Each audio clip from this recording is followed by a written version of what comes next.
One of the things that kept me going back to the mountain region was going back to an original vision that I had, that the Ark of the Covenant was taken back to the mountain where it was built, and that would have been Sinai.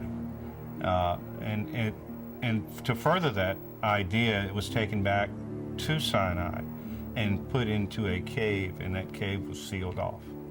One of the trips, we had located a site just above this so-called covenant site, where the stone pillars are, and the altar of Moses may be.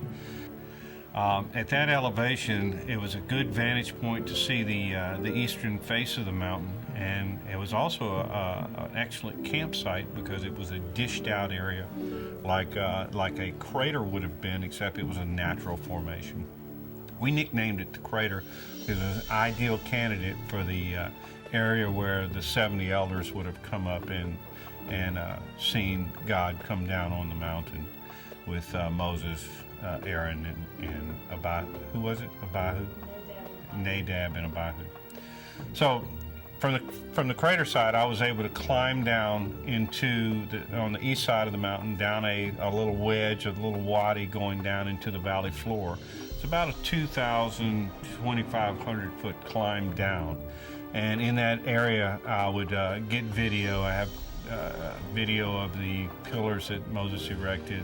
We think that he erected. We have video of the altar site. So I'm climbing down into the area that we believe is the covenant site. Just above it, at about the 2,000 foot level, is above the covenant site, 6,000 total, is a cave that faces in an easterly direction. And I had done what I wanted to do in the covenant site area and decided I was going to make the climb up to the cave area and see if I could get in the cave. I didn't realize that it was going to be that difficult to get into the cave. I was struggling with the weight of the equipment that I had carried down, but I was unrelenting. I was going to get into the cave.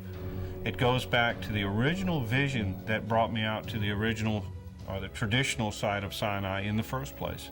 And that was that I had had a vision that the Ark of the Covenant was brought back to Sinai and that it was put in a cave.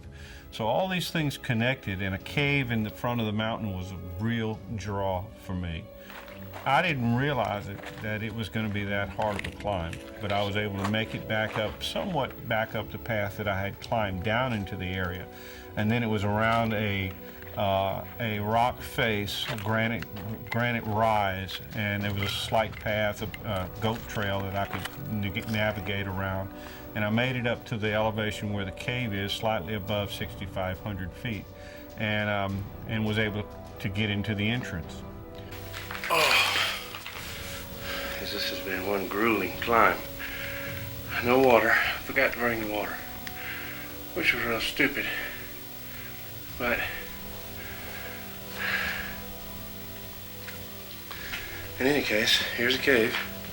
And what I found was, I was really specifically going in the cave looking for a number of things. One of them was to see that if it had any blocks in it, any way that it may have appeared that it was had a room in the back of it. It was nothing of that kind of cave at all. I also looked for petroglyphs. I wanted to see if there was any writing on the walls inside of this cave. There was nothing there. The entrance was 15 feet high, about 15 feet wide, so it's a very large cave. I was able to walk right into the back of it, where it's a little rise in the elevation as you're walking into it, and then there's a flat deck in the back at about 10 feet and about 10 feet deep, where a person could bed down and have a pretty good environment for safety and weather conditions. An ideal cave, actually, for the story of Elijah when he comes back to Horeb, Sinai, the mountain of God, and he stays in a cave. And this fits that description very well. But when I was in the cave in the back, and I had searched for the petroglyphs and didn't find any artifacts, I turned around and I looked out the entrance, which is pointing due east towards the open plain where the congregation would have been camped, and the view was awe-inspiring. It was just beautiful. I could see the area several, maybe 3 miles across, a broad open plain where there could have been hundreds of thousands of tents and campers out there in that region. So it was an awesome experience for me to get into the cave, get the video and documentation there, and take some wonderful photographs.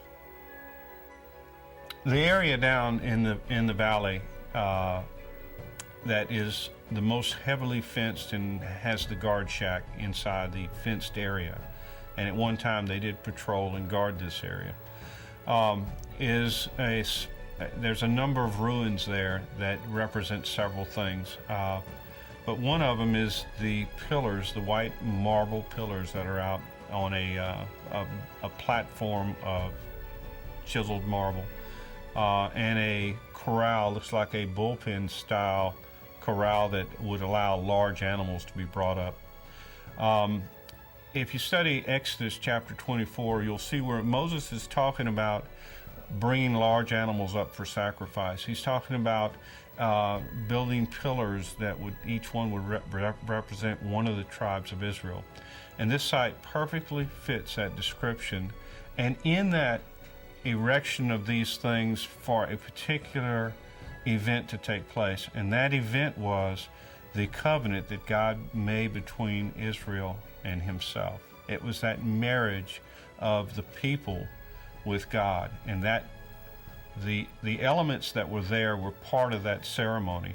And I can, in my mind, see the whole event taking place, and the sacrifice of the large animals and the collection of blood in basins, the pillars being erected, each one representing one of the tribes, and then the people coming up, and each group being blessed or sprinkled with the blood from the hyssop from the basins, and Moses dashing the blood against the altars and sprinkling the blood on the people.